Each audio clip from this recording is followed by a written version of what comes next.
Hey, John O'Brien. I'm here with my brother from another mother, my friend Toby Lukey. Now, you know Toby from Shopify. He's the founder, and he's done an incredible job with that company. It's amazing, and we're honored to be a partner with him at Operation Hope with 1MBB, which has created almost a half million, created, nurtured, supported almost a half million businesses. But that's not why we're here today. If you hear that racket in the background, those are race cars, and it's an intentional noise. It doesn't bother us. We actually like it. It's very calming. Music to us, isn't it? Exactly. And coincidence is God's way of remaining anonymous. It's an Andrew Young quote. I didn't know he raced. He didn't know that I have a racing license, and he's a real racer. I'm working at it. But I've run a couple races, club races, things like that in Europe and Africa and whatever. But this guy is a real legit race car driver, and he just killed it here at Road Atlanta for Petit Le Mans. And I was like, we got to get the audience to understand the magic of this, and we're going to show you on track and show some of that cool footage.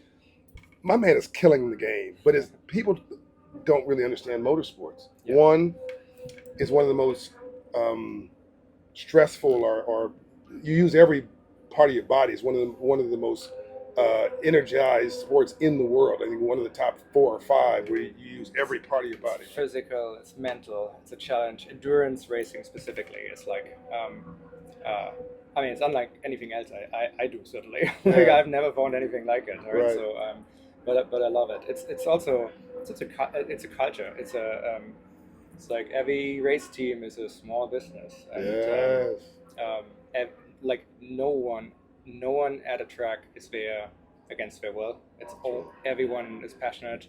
It's incredible. It's like so often you talk with any of the mechanics about any detail of a car, and they will be able to spend hours and hours and hours talking about the part. They will eventually become all sorts of philosophical about the particular part. It's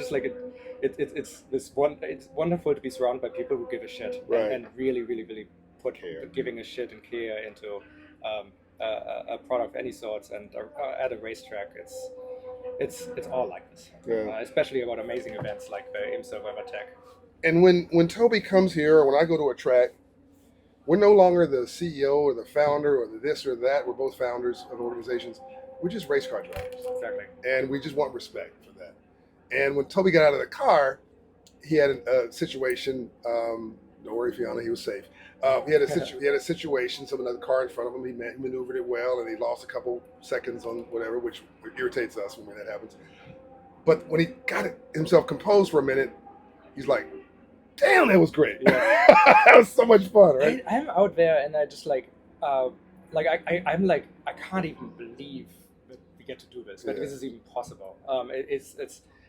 Especially this is a very storied race. It's been here for decades, and there are 52 different cars. There's 3 races at the same time, right? That's right. So in the same 3 different races inside the same race. Yes, and it's a 10-hour race. Right. We do it with 3 drivers per car, and he just did 3 stints, which means 45 minutes times 3. And he thought, and he said over the radio that he thought it was like, he felt like it was just 50 minutes. And he dropped 5 pounds, by the way. So I asked race control. We have a radio connection, right? Like a button on the steering wheel. I hit that and talk to them.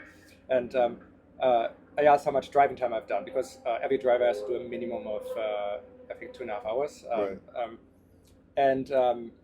They told me 20 minutes. And I'm like, God damn it! Like, just clearly, this felt longer. Like, this is hard. Didn't we have and then, like, I asked again, how much driving time have I done? It's like, turns out that it's 20. I was already in it for 2 hours 10. Oh. So it's 20 minutes for minimum driving time. Right. To be, and I just didn't I couldn't believe it, because it just felt like, it felt like 40 minutes. That's what it felt like in the car. Yeah. Now, notice, everybody, we haven't said a thing about speed. Nothing about going fast. It is, for people like Toby and myself, where we are multitasking, multi-thinking, we can do 4 things at the same time. Golf, there's nothing wrong with golf. Golf's cool. But we would get distracted. We'd be on our phones. Right. We'd be cutting business deals, whatever. You cannot focus on something else on this race. When you're in a race car, it is everything. It demands respect. I've never said this to him, but I'm gonna see if it resonates. When I'm in a race car, it's like Buddhism at 160 miles an hour. That's exactly right. That's what it feels like. It centers. It's just. I mean, I also find it's as everything else that people do at the top level, right? Like it does veer into the philosophical. I just find this always happens. Like there's just like things that you learn in racing, like that are genuinely good life advice. So like very simple.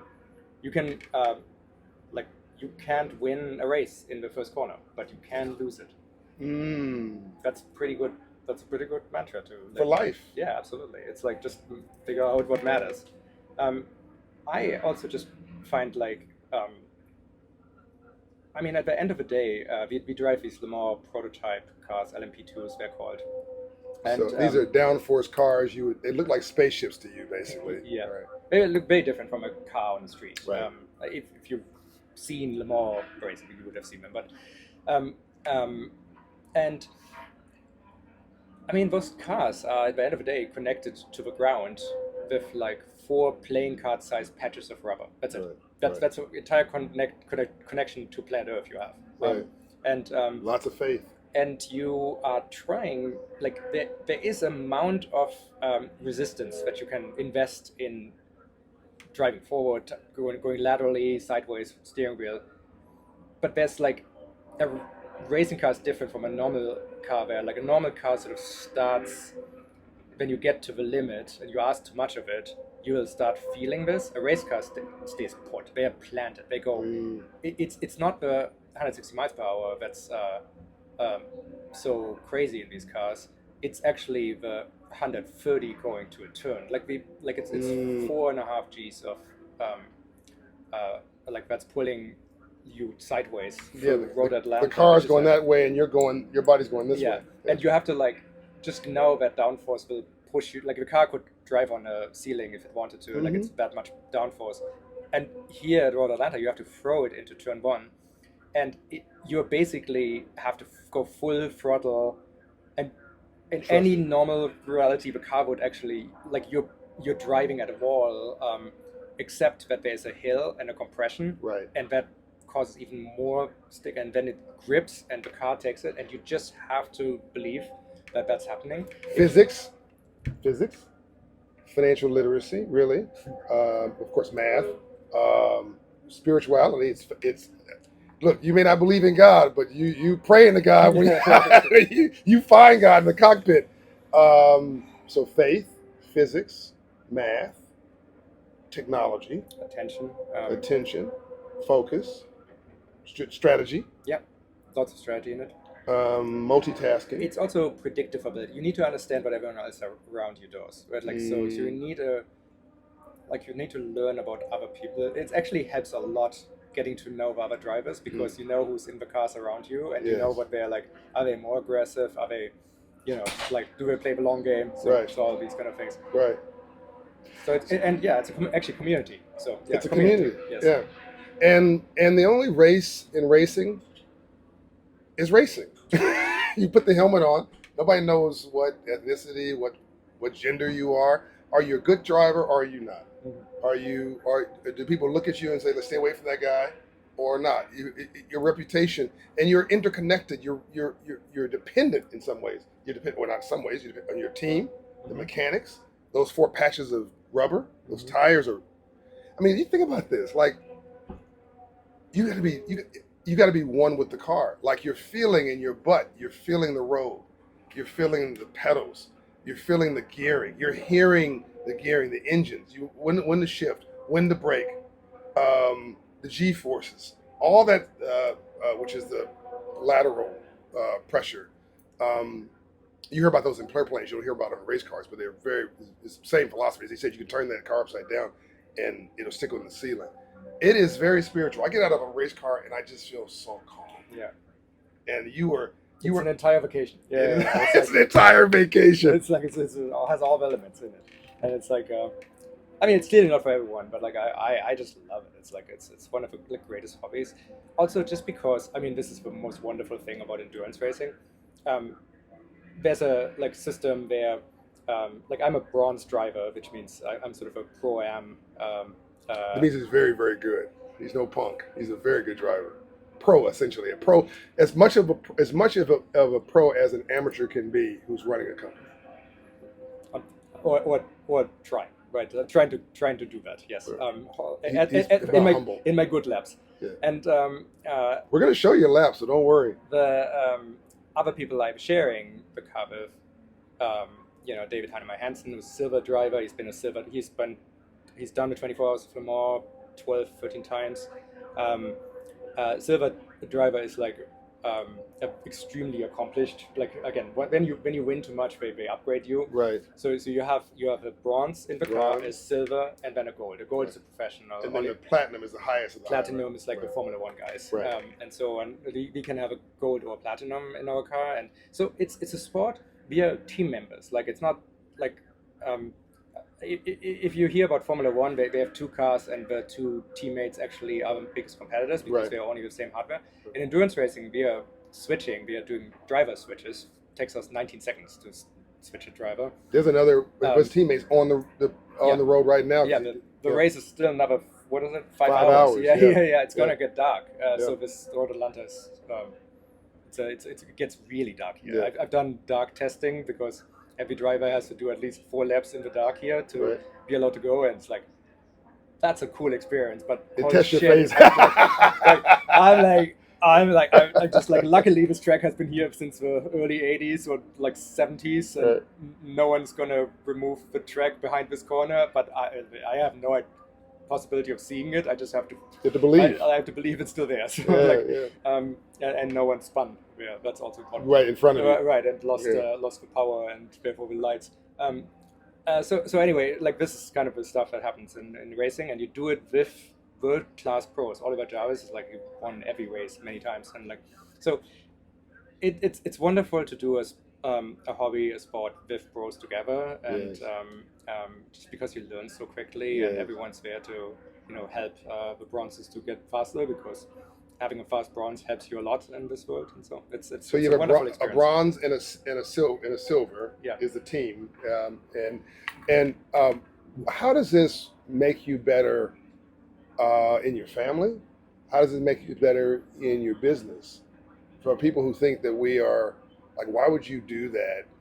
I know why I do it, but why does it make you better? I think I mean, I've learned a lot from racing. I mean, obviously I would do it without any of these kind of things, but there's like, I just find whenever you get in contact and study anything that humans do at a crazy level, you just find either new versions of the same lessons that you've already learned in other ways that sort of flesh out the picture, or come across like completely new ideas. I'm honestly, I personally am I run a tech company, so I thought we were really, really data driven and excellent at this kind of thing, and then I joined a professional racing team, and the way they study the car, the telemetry that they have, there's like 6 engineers looking at squiggly lines on screens to just figure out how the car is doing, and give feedback and monitor everything. And like this sort of immediacy of like feedback, I went to one of my teams saying, hey, come to the next race, have a look at how this works. When your team is Shopify. We need this for Shopify. This is exactly how we should run the company, right? Because immediate feedback. Immediate, like just make it visceral. Like latency makes everything so hard to relate to, right? Yes. And so just like, this is a small example, but also just like how things are organized, how clear the jobs are for everyone. There's like one engineer who owns the front of a car and one engineer who owns the back of a car, and then there's one major race engineer who makes it's everyone has their role and takes incredible pride in their role. Yes. And I think all of this is inspiring. Yeah. Right? So and all of this is relevant. Yeah, and it probably makes you nicer when you get home. Probably. We will ask Fiona that later. I know Shachra knows. Shachra's like, yeah, go to the track, please. For me, I always thought I was real. I always thought, but because I was so different from everybody else around me, my version of real, I'm like, okay, well, maybe I'm just wrong in my version of real. But I didn't like BS. I like stripping away the BS into what's real.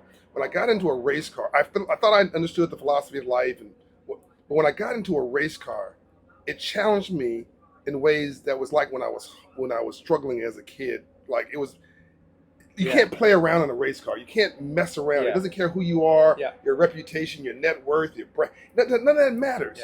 So you get out of it, you're like, maybe I am who I think I am because I just did that. And you can't fake that. It calms me. It strips away all the stuff that's not real. It's very authentic. It is authentic. Nothing. Everything is real and nothing is a lie. You know, just like like there is a theoretical best lap time out there for every car. Yes. It's completely impossible for a human to reach it. Yes. And it's your actual lap time. The difference between that lap time and your lap time is the sum total of all your little inadequacies as a driver.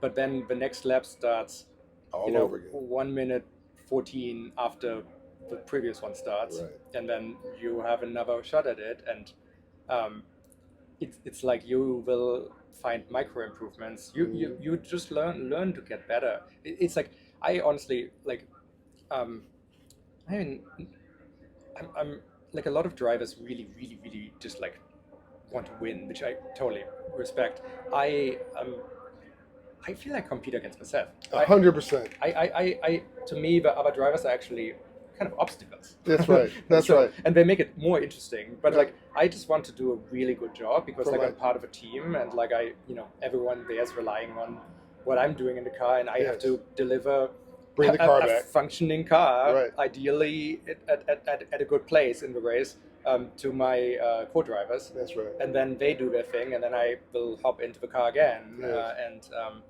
do it again. And again, we work together. And this is like very much like a business. Management teams, board of directors, shareholders, customers. Very much like everybody. You know, what we want to deliver, we want to bring it back. But something else. Again, we've never talked about this. For me, it's not about going fast or about the competitor. Smooth is fast. Exactly.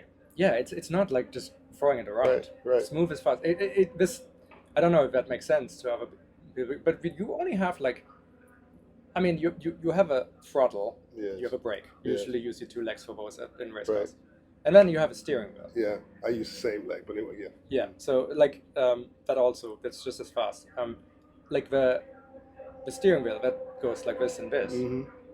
That's it. Like it's. I mean, it couldn't be simpler, but that makes it not easy. Right. And it just tells you how far you like there's no like simplicity and difficulty are completely uncorrelated with each other. In fact, usually simplicity allows people to get like to reach further because this is not a lot of pedal inputs. Like the trace, like afterwards, when we review, there's a video. Here's the brake, how much the brake pedal was pushed. Here's how much the throttle was pushed, and what the steering angle was. And we look for laps, and then we'll overlay someone else's, maybe a pro driver's lap, and it shows you, okay, yeah, you could have actually braked a little bit later, a little bit harder. Your trace could have been different, and then you just learn and you go out and try it again and you improve. And I just think it's really fun, and also like it's fun to be kind of bad at stuff, and it's really fun to get better at stuff. That's right. And so you get to do this every weekend, every time you get to the track. Paul Newman, who is a bit of an inspiration for Toby and I, you know him as a famous actor. Some of you do.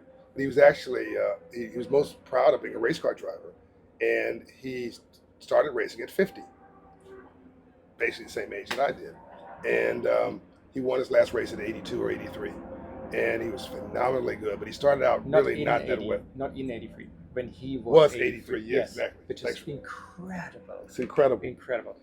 And he said, it was his great quote, when asked, why do you do auto racing? He said, it's the only sport I was ever elegant at. I wasn't great at basketball. I was a tackling dummy in football or whatever.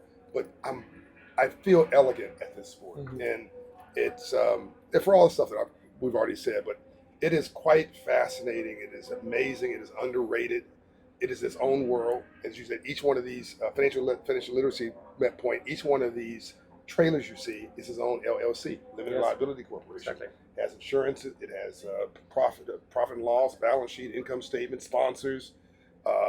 It has assets, liabilities, procurement, parts, supply chains, technology, absolutely everything. Yeah. And every team is trying to find the next thing. There's a lot of innovation in there. Yeah. Like the teams that do best are the teams that have the type of race engineers that never settle. They're like the people who are not motivated again by just looking good in comparison to the others or like being in the field. It's the ones who drive things further that end up doing it. Like the ones who are intrinsically motivated, who just like try to build the perfect car for the weekend, because cars are very complicatedly set up, right? Like there's an entire world we could dive into on setups.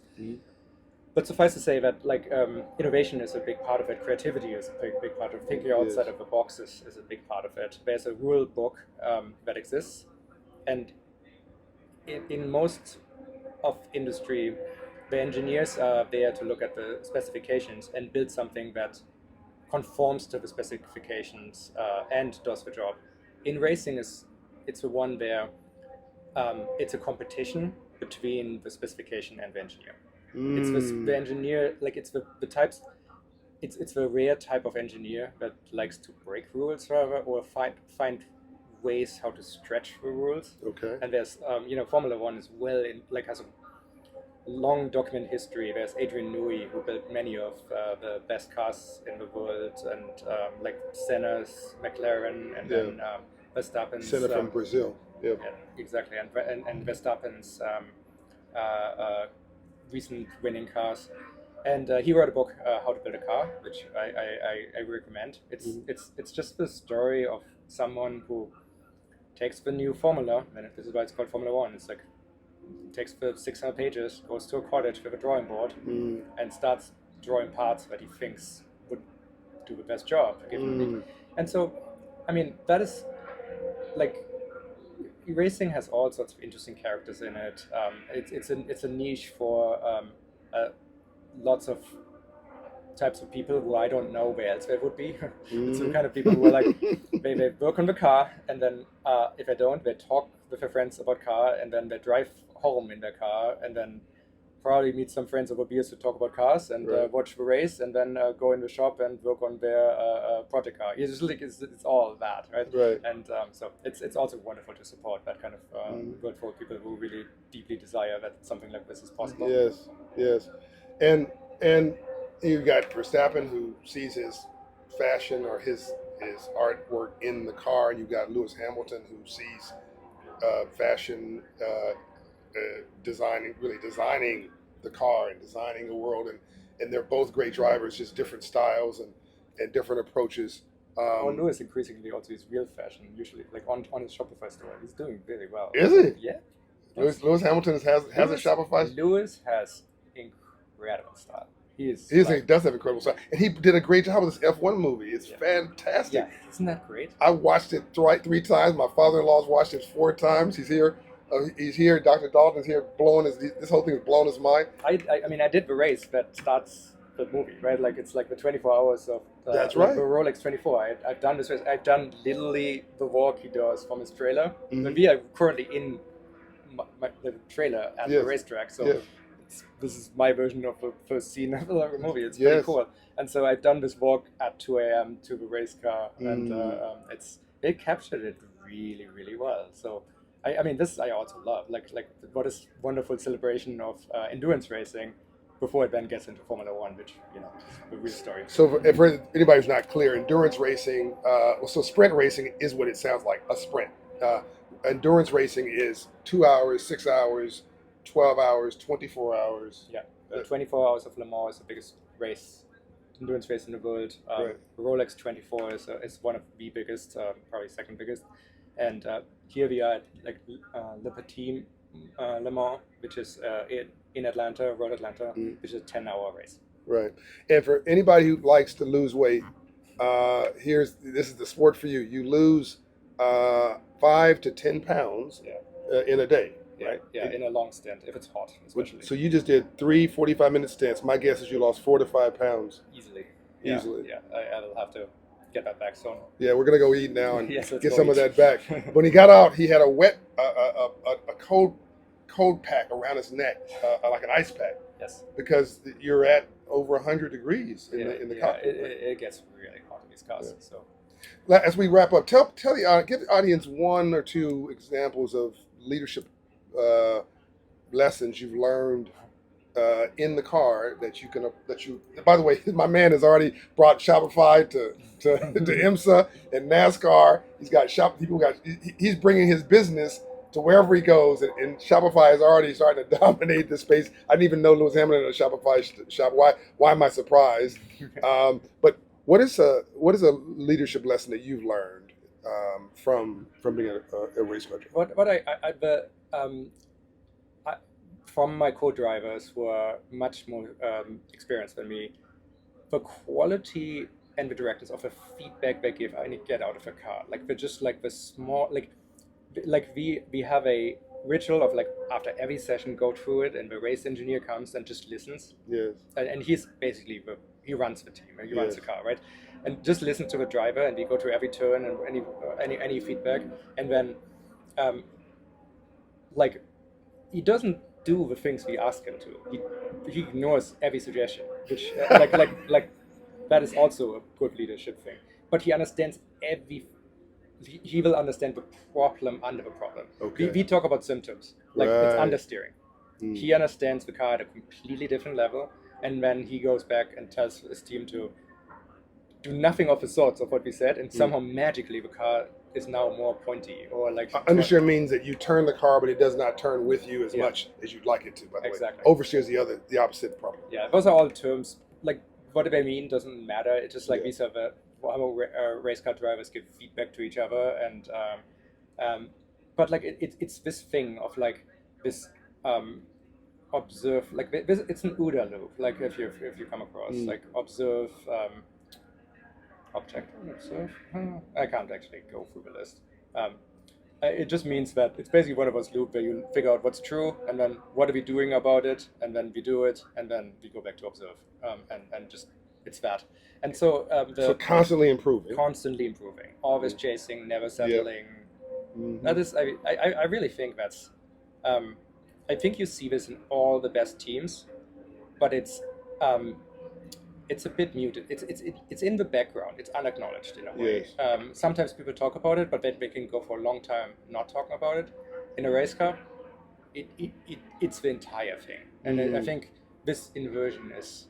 I think business could use this a little bit more too. So to summarize what you're saying, or wrap it up, we were talking about earlier about how things could be better in society, and you're saying in his business, he'll take a low-performing group and basically say, okay, this group doesn't exist anymore. We've created a new group. Now you can apply to the new group. I encourage you to apply to the new group, or not, but I'm creating a new group because I don't like this way this one's performing. Constantly improving. And people always want to try to step up to that new group and perform. And they don't look like they've been reborn. Exactly. It's a refounding event.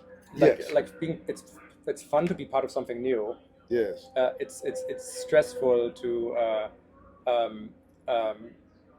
try to bend something that's going in a different direction. It takes a long time. It's sorted work. Everyone knows, okay, now we are gonna like do change management for whatever. Like it's annoying. I found you can compress all, like, I mean, you are compressing pain. Like it's a harder conversation to say, hey, something ends, we are doing something new. 15 minutes of deep uncertainty can replace months of agony. And I think that just is like it's way better for everyone. Yes. And it's just more fun because now you get to say afterwards it's working. Everyone's now knows it's a new department. We are doing this new thing, and then you can say for the rest of your career, it's like you have been part of, maybe working with me, working with at Shopify, refounding like a department that ended up becoming an important part of a company, and like that sounds even better on your CV, and like just language-wise, but it's also true. And I think that's like giving like creating as many opportunities for people like that has been one of the things that has really been load bearing always in the Shopify journey, and can be done. Absolutely, and it's inspiring. Hopefully, you guys have gotten some fun to saw a fun part of Toby that you would not have seen otherwise, but also learn a little bit about life and leadership and courage. Courage is what you do. I mean, faith is what you do when you don't have all the facts, but really, courage is oftentimes what you do in spite of your insecurities and your fears. When I first got into a race car, I was petrified. But I wanted to overcome. Very few things scare me, so I sort of was attracted to the fact that here's this excellence machine that I don't yet master. Other people have. I think I can learn to do it. I got to get out of my own way to do it. I got to get out of my own fear. I got to believe and have confidence in the tires and the mechanics and the system and myself. Yeah. And then when all that comes together, magic. Do something like, I think my advice to everyone is like, try to do hard things surrounded by friends. Like that can be a company, it can be like a hobby. Yeah. And find the thing that like scares you a little bit and it seems really hard and you're no good at, because riding up that like learning curve is the entire point. It's the best thing in the world. It's only annoying or it's only scary for a while. After you start climbing it, after you start with improvement loop, yes, it's nothing compares. You guys just got a master class in Let's leadership. go have food. Let's go have some food and some more racing. Love and light. Cheers.